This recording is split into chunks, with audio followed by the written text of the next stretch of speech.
I'd been in school from kindergarten through the end of residency 25 years and had not learned what I think is a fundamental fact, that health is not healthcare. Health really is the context we live in, both physical and social. The choices people make are often limited by the choices they have available to them. In my primary care clinic, I had families who, in order to get groceries, they'd have to take 2 to 3 buses. How do you do that with a child in tow?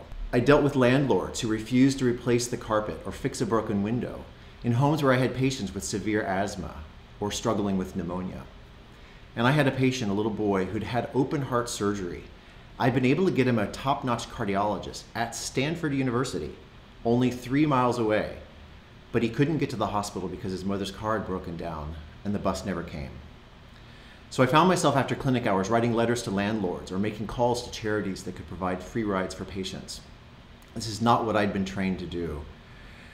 But what we now know is that neighborhoods where we live and the choices we have are not the same for everyone and across all communities. Racism and intentional disinvestment have created wildly different places, wildly different neighborhoods, often very close to one another.